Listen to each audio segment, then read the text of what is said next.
The Steve Allen Show was an American variety show hosted by Steve Allen from June 1956 to June 1960 on NBC, from September 1961 to December 1961 on ABC, and in first-run syndication from 1962 to 1964. The first 3 seasons aired on Sunday nights at 8 p.m. Eastern Time, then on Mondays at 10 p.m. Eastern in the 1959-60 season. After a season's absence, the series briefly returned on Wednesdays at 7:30 p.m. Eastern. The syndicated version aired mostly in late nights. The program, between September 1957 and June 1960, became one of the first programs to be telecast in compatible color. Kinescopes of the NBC version were later edited into 104 half-hour episodes and rerun on the short-lived HA channel and Comedy Central in the early 1990s.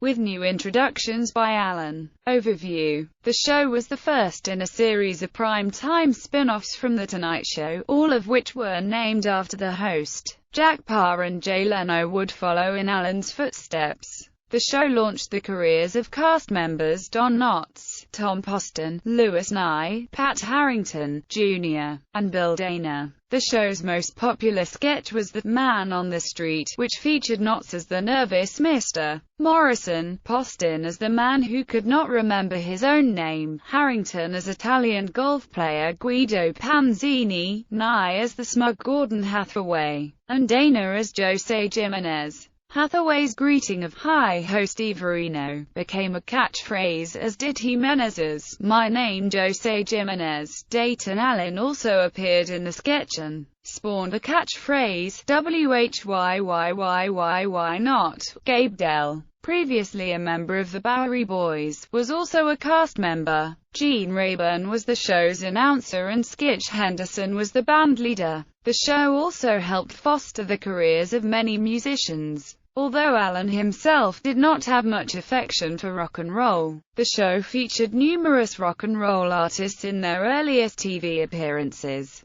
The show presented Elvis Presley, Fats Domino, Jerry Lee Lewis, Louis Jordan and the Timpani Five, the Treniers, and the Collins Kids. However, the rock and roll stars often did not appear on the show as most fans would have desired. For instance, Allen presented Elvis Presley with the top hat and the white tie and tails of a high-class musician while singing "Hound Dog" to an actual basset hound, who was similarly attired. Some have erroneously suggested that the "Hound Dog" performance was intentionally disrespectful, and emblematic of Allen's disdain for rock and roll. In reality, Allen took a risk booking the controversial Presley, and the bit was orchestrated both for comedic effect and to mitigate potential controversy. After being cancelled by NBC in 1960, the show returned in the fall of 1961 on ABC. Nye, Poston, Harrington, Dell, and Dayton Allen returned. New cast members were Joey Foreman, Buck Henry, and newcomers Tim Conway, then known as Tom Conway, and the Smothers Brothers. Allen's wife, Jane Meadows, also joined the cast.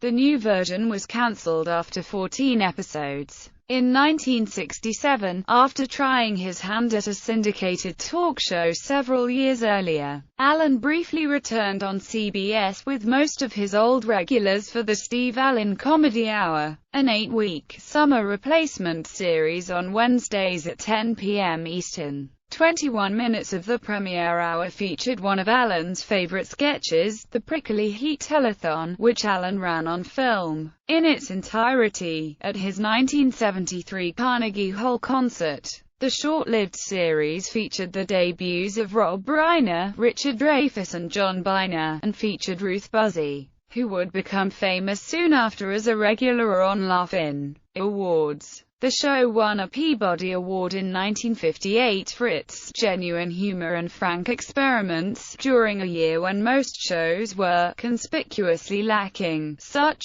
elements. Syndication. It was taped at what would later become known as the Steve Allen Playhouse in Hollywood and followed Allen's original 90-minute Tonight format. Why Allen decided not to return to Tonight himself was not clear, especially considering Jack Paar had just left the show and the position was open. He instead ended up competing against new Tonight host Johnny Carson. Original announcer Gene Rayburn and band leader Skitch Henderson did not return to this version, instead being replaced by Johnny Jacobs as announcer and Don Trenner as band leader, respectively. Allen left the show in 1964 to take over hosting duties on I've Got a Secret, and a young Regis Philbin briefly took over the reins in its final weeks. The Trenner Orchestra included some of the finest West Coast jazz musicians, among them guitarist Herb Ellis, trombonist scat vocalist Frank Rossellino and saxophonist trombonist Bob Enevoldson. The Allen Westinghouse show is considered a classic of American late-night talk shows today, given its professed influence on a number of comedy greats including David Letterman, Robin Williams, Steve Martin, Harry Shearer and others, impressed by its wild, anarchic style, complete with outdoor stunts staged near the Hollywood Ranch Market,